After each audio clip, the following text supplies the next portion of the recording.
G'day Bomber fans. Now I know many are saying it's season done, reset for 2025, but the Bombers do have 4 more games left to try and salvage something out of the roller coaster that has been this 2024 season.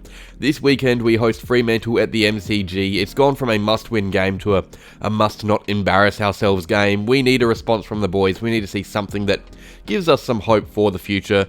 That starts here. Before I get into the round 21 preview, some votes from the last game. Alrighty, votes from the St Kilda disaster. Our votes are pretty similar. We both had Merritt, Dersmer and Martin getting love. It's just the order that has shifted around a bit.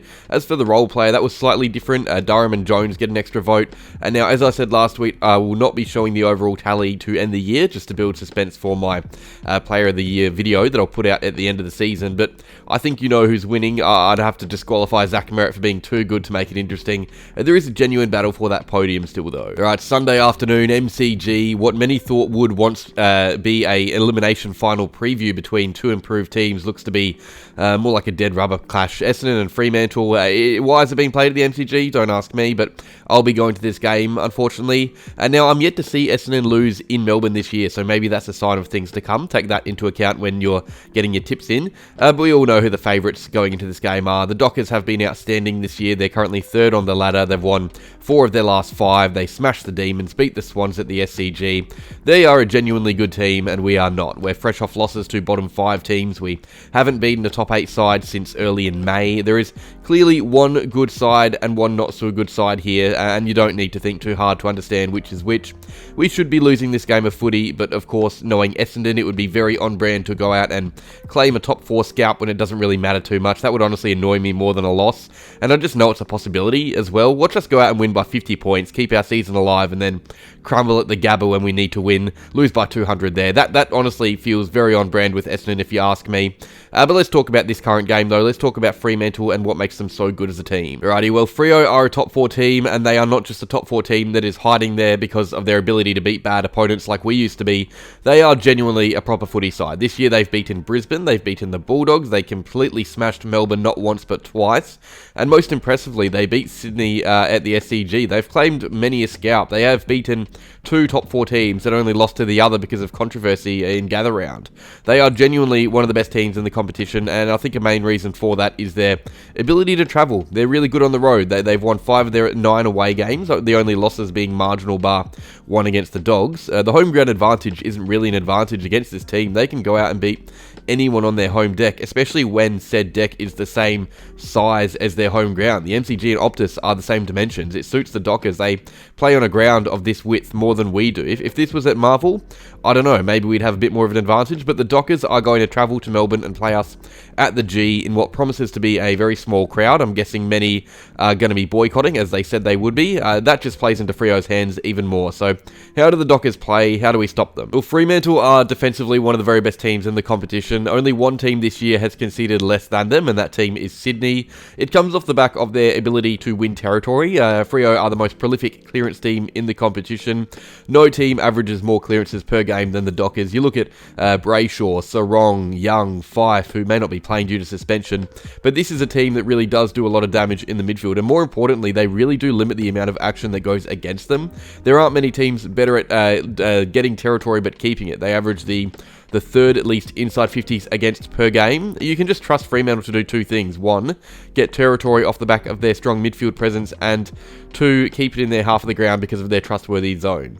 Freo also just control the ball really well. Essendon and Fremantle are the top 2 teams in terms of uncontested possessions, but Freo, despite having so much more of the ball, average the 2nd least intercepts against, whereas we're in the bottom half of the league for that stat below AFL average. We both play heavy uncontested footy, but they are just much more efficient with theirs.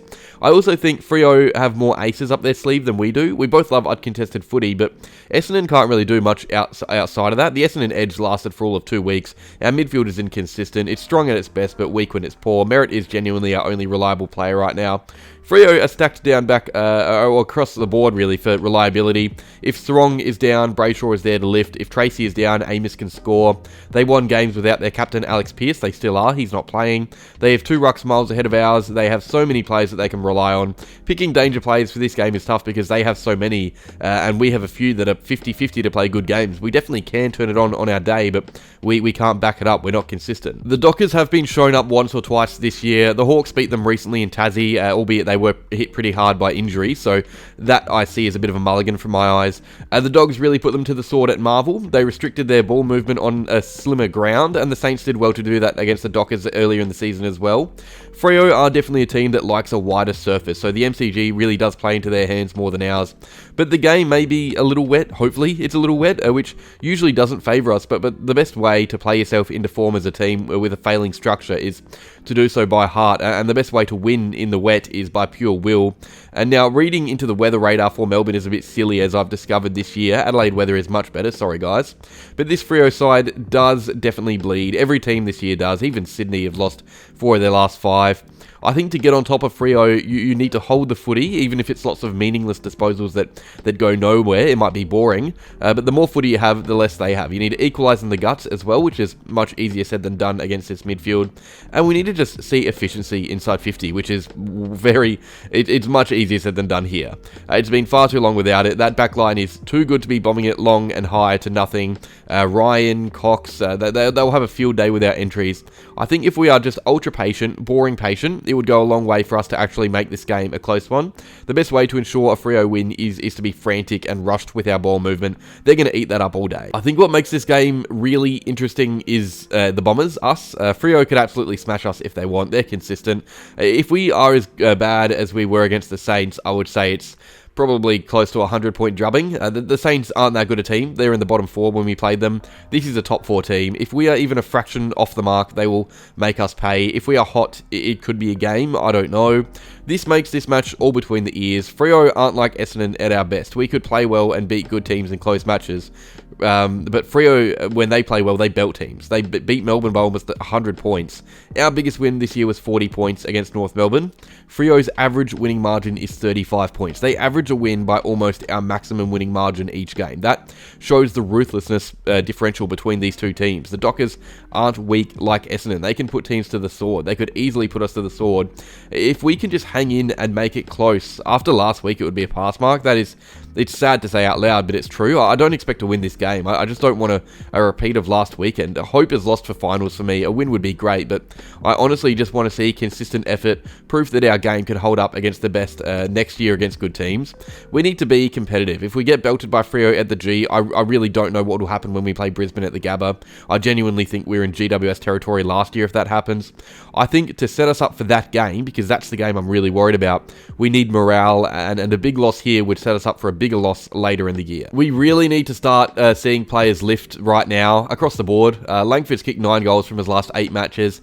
Peter Wright's kicked 7 from his last 8. Stringer's been nowhere since that West Coast game. Ben Mackay's intercepting, but he's doing nothing else in these last 2 or 3 weeks. Draper's going to need a pair of brown shorts as he goes up against Jackson and Darcy. This is also the perfect game for those out-of-contract guys to prove themselves. Not even just the out-of-contract ones, but just under-pressure players in general. Guys like Perkins and Menzies and Hind and Cox if they play. Even guys like Caddy and Laverty and Gresham. Whoever is playing, those guys need to step up to stay in the best 22, and for some, stay on our list. I'll talk about selection, don't worry, but I think we're past the point of being ruthless with team calls because some of these guys have been out of form for months. I love Archie Perkins. I think he's going to be a good player if he puts it all together, but how is he still on this team? Since the bye, he's been genuinely close to a liability at times. I'm not picking on him because I think the part of the problem is his confidence is shot. Young players played over and over again despite poor form won't work. He needs a stint in the resis for his development, but back to my point, we simply need to see some of these guys play good footy. Jake Stringer, I'm starting to wonder about that contract. He had such a strong start to the year. Is he going to be able to play good footy for us next year if he can't now? This is the time for some of these guys to give us faith for the future. We have far too many passengers. I can count on one hand the guys that have impressed me in the last month. Zach Merritt really needs some help. He's far too good to be playing for us right now. Alright, let's just get to team news so I can have a nap. Heaps to talk about, starting with Freo. Freo are challenging Nat Fyfe's 1-game suspension, so he may well be available to play. I'm assuming he isn't, and I have Cooper Simpson replacing him, or maybe Neil Erasmus, who was good in the resis. As for us, there's a lot. Ridley's out. I get the feeling Jake Kelly replaces him, which I know you guys will not like. That's if he's fit or not, by the way. We still don't know what his issue is. Freo have two of the best rucks in the comp, so we'll go with two of our own. I suspect Goldie plays instead of Brian. I would rather see Brian play more regularly to end the year, but this is not the game to do it. He's going to be rucking against Sean Darcy or Luke Jackson, and these guys are a step up from Ned Moyle, who bullied him a little bit last time. It's good to get games into the young players, but sometimes it's not the game to do it in. Peter Wright should feel pressure and could come out for Goldie or Brian. Is Darcy Parish going to be fit? I think we see a few changes. My guess is that Ridley, Wright, Perkins, Menzies, and maybe Hepp will come out, and in come Kelly, Goldstein, Hobbs, Hind, and either Satas or Roberts.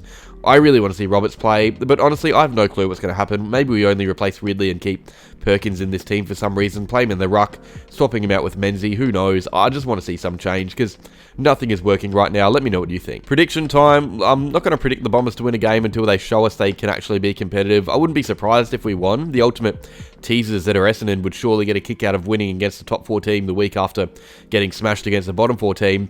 But I think we're checked out. I don't see how we would rise to the occasion now after losing such an important game the way we did last week.